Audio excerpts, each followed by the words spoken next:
What's up, YouTube? Underworld 6667 here with the top 16 competitor at Nationals. We have a GTA, that's Greater Toronto Area competitor from all the way up in Canada. We are looking at Joe Vesia. He is playing Qliphort, and he's going to be giving our deck profile today. I played Qliphort. I played 2 Scout. It's pretty self-explanatory. Played 2 Valor for Trish and Deneb, all that stuff, all the shenanigans that you need. Maxi is just, when you play Maxi, you're just asking to get Trished, especially 1 Monolith, 1 Shell, 1 Disc. 2 of these is too many. 3 Stealth for control. 3 Helix, 3 Carrier. Some people are playing 2 and 3, it doesn't make any sense. 1 Lynx just for fun. Onto the spells. Regeki, Sacrifice for the 1-ofs. No book doesn't solve any problems. 2 spaces for like anti-spell, mistake. Basically and opposing lose 1 turns essentially. Like you can't kill people when they have like floodgates and like back row. So this, you need to play this. It's absolutely necessary. Triple Summoner's Art. I originally played 3, but then I played 41 cards, so a lot of my teammates just said to cut 1. It doesn't change the odds of drawing it, so I sided it out like almost every game. Traps 2 lose 1 turn, probably the best card in Qli. It made Qli what it is today. 3 is too many, you can't kill people under this card, so this is the appropriate amount. 1-ofs, 1 Skill Drain, 1 Recreate, 1 Torrential Tribute, 1 Vanity's Emptiness, 1 Bottomless Chapel. That's it for the 1-ofs. No warning, you can't afford it. Triple Fiendish Chain, probably one of the better cards in the deck. I think it actually helped me win majority of my games, just because even stopping hands from attacking me to cycle was the best. 2 Soul Transition. Card, I played Overpotted Duality. It won me so many games. I drew Scouts so many times because on the end phase I just activated this card, spun a card, or popped with Helix, and just this card was so good all day. I think Potted Duality is too slow. I think this card is way better. And finally, for the main deck, 2 Deep Prisons. When you get hand cycled, you pretty much auto lose. Also, if you banish the Trish, then they can't Trish you again. And basically Dante's and such like that, and stealths. If you're playing a mirror match, Mirror Force is just so it's underrated, just because you clear the board and then it comes back. When you can get rid of a tribute stealth that's 31, it's the better alternative. Side deck, we'll go side deck first. Side deck, 2 Max C for BA. I sided it against Necros. I actually didn't like siding against Necros, but I felt like it was necessary when I was going second. So. 2 Majesty's Fiend. I originally played 3, but I also played Triple Stormforth. I don't like this engine, but it actually destroys BA, actually destroys BA, and I think that's why I played it, because BA is the worst matchup for this deck. 2 Imperial Iron Wall. This should have been Necro Valley.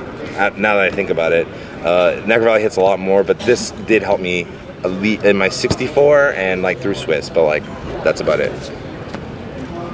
2 Rivalry Warlords. I sided it, didn't see it though. Actually, well, that's a lie. I resolved it once, but it was a win more. It wasn't helping me in a losing situation.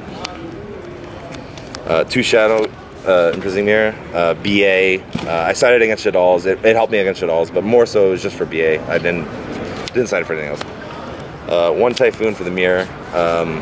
Resolved it once, but not from my hand, so it wasn't very underwhelming. And Climate Change. Everybody's list plays this card. You need with 2 Scout, you need this card now. It's necessary. Extra deck. I never made anything from this extra deck. It's probably super irrelevant, but I'll list the cards anyways. Durandal. That works with. I don't want to butcher this name, so I won't try. But it works with this card and obviously with the diamond. I never made it at all. Exciton. Gaga Cowboy.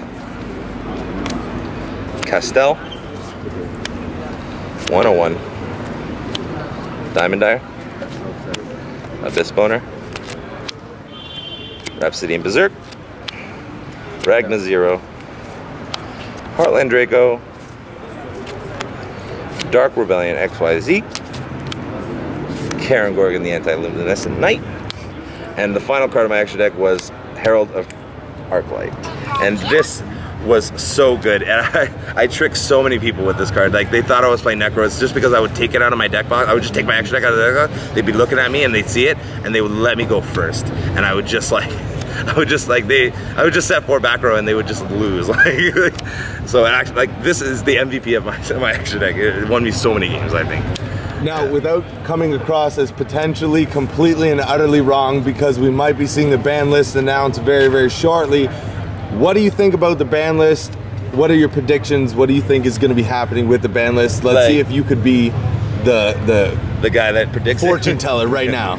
Well, like, Necros is definitely going to get hit. Like, it was like, I want to say more than 75% of the showing today.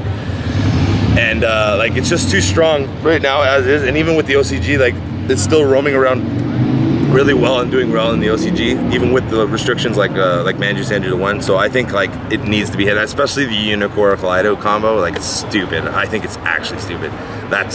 You should not be able to put a 23 beat stick on board that negates extra deck monsters for free.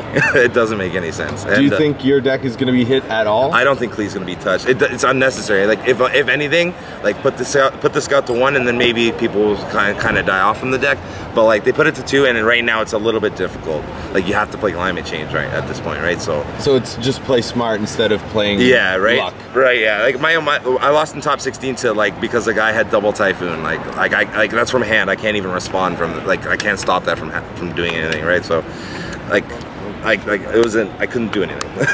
And you ended up losing against Necros in the end. Yeah, it was like, but like I played 3 BA, like at least 9 Necros, 1 Qli, and a hero player. And the hero player actually was the hardest match all day because he just made Dark Law, and I couldn't do anything. So at that point, yeah, like at one point I just like put a scale, equipped the sacrifice to a carrier, and crashed. That was how I broke a Dark Law. Like. And I won that game. So, any shout outs that you'd like to give at the moment? Yes, to my to Untouchables, who's for sponsoring me,